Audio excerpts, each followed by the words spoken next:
Salut la machine, j'espère que t'es au top. Dans ce troisième chapitre d'histoire, nous allons nous intéresser à la difficile entrée de la France dans l'âge démocratique. Nous voici à la fin du 19e siècle. Après un demi-siècle de révolte et de révolution, la France s'engouffre vigoureusement dans la voie de la République. C'est dans ce cadre que la Deuxième République voit le jour, le 24 février 1848, mettant fin au règne du roi Louis-Philippe Ier et à la monarchie en France. La Révolution de février 1848, en plus d'abolir la monarchie et de proclamer la République, instaure le suffrage universel masculin, c'est-à-dire qu'il n'est plus nécessaire pour les électeurs de payer une contribution financière pour voter. Les libertés publiques progressent et l'esclavage est définitivement aboli. Cependant, le lancement de la Deuxième République n'est pas synonyme d'épanouissement politique et d'harmonie sociale. En effet, malgré les fêtes républicaines, il existe de profondes ruptures et de fortes tensions dans cette France chahutée depuis 50 ans. Les divisions existent entre ville et campagne, entre ouvriers et bourgeois, ou encore entre républicains et conservateurs. Au final, la Deuxième République est certes un pas de plus vers la démocratie, mais n'en reste pas moins un système très imparfait et fragile, si imparfait et si fragile qu'il conduit, en 1852, à la restauration définitive de l'Empire suite au coup d'État de Louis-Napoléon Bonaparte le 2 décembre 1951. À la lecture de ces éléments, on peut donc se demander pourquoi la Deuxième République échoue-t-elle à rendre durable l'expérience démocratique. Pour répondre à cette problématique, nous procéderons, comme souvent, en 3 temps, 3 vidéos. Le premier temps nous permettra de nous intéresser aux succès et aux avancées démocratiques offerts par la Deuxième République. Le second temps nous invitera à réfléchir aux facteurs mettant fin à l'expérience démocratique de la Deuxième République. Enfin, nous nous attarderons dans la dernière partie au régime autoritaire qui voit le jour à la fin de la Deuxième République et qui porte le nom de Second Empire. Dans cette première partie, nous allons donc nous intéresser aux succès et aux avancées démocratiques offerts par la Deuxième République, et pour cela nous aurons 3 sous-points, très simples puisque nous allons reprendre une devise bien connue. Premier sous-point, liberté, deuxième sous-point, égalité, troisième et dernier sous-point, fraternité. Premier sous-point, les libertés. Les libertés sont au cœur des ambitions de la Deuxième République. Cela se traduit par une série de mesures emblématiques qui sont prises rapidement par le gouvernement provisoire formé en février 1848. Voici venu le temps de la fin de la censure des journaux, de la fin des délits d'opinion ou du contrôle des arts et des spectacles. De manière générale, la chute de Louis-Philippe Ier provoque une effervescence intellectuelle qui est aussi populaire dans le sens où naît un vent de liberté qui avait été initié en 1789 et chacun semble vouloir contribuer à ce vent de liberté. On voit par exemple dans de nombreuses provinces de France des religieux qui bénissent des arbres appelés arbres de la liberté. Dans le même temps, avec la fin de la censure, naissent des clubs et des salons où se réunissent débatteurs en tout genre. Clubs et salons où la diffusion des idées peut alors être réactivée. Cet achèvement de la censure provoque également le retour des journaux sur le devant de la scène, journaux qui se multiplient de façon importante, mais qui sont bien souvent des feuillets simples pliés en deux, et dont l'existence est parfois très passagère, faute de moyens techniques et financiers. Cependant, la multiplication de ces journaux est extrêmement symbolique. Dans le même temps, profitant de ce dynamisme démocratique, les femmes, via quelques porte-voix charismatiques telles Eugénie Liboyer, qui est une femme de lettres et créatrice du journal La Voix des femmes en 1848, ces femmes essaient elles aussi de défendre leur liberté.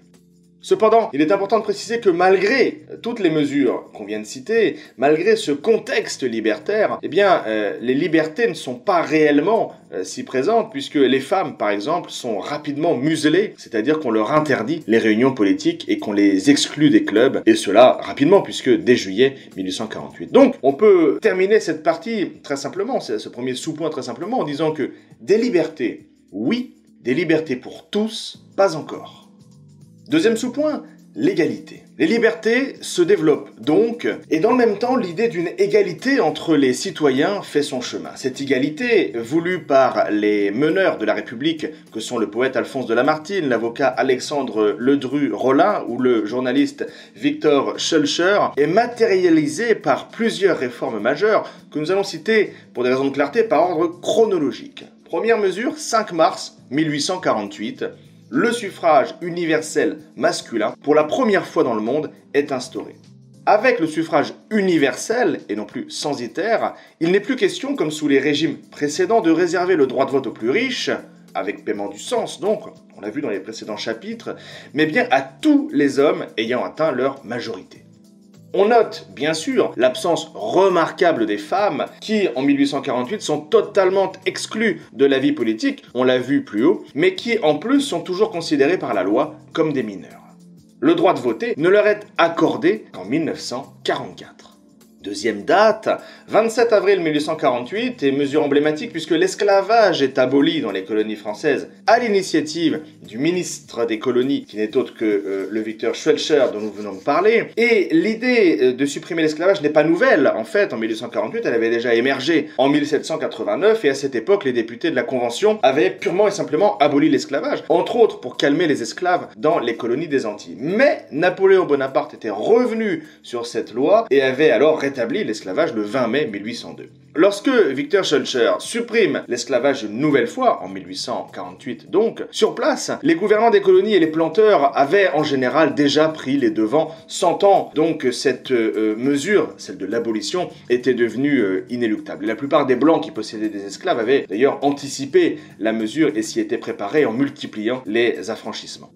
Il n'empêche que l'esclavage, sous une forme ou sous une autre, peine tout de même à disparaître, et pour preuve, il existe encore sous une forme dite moderne, au XXIe siècle. Donc, deux mesures qui sont très emblématiques, que celles qu'on vient de citer, qui sont témoignages d'une marche, certes inaboutie, mais absolument inexorable vers l'égalité.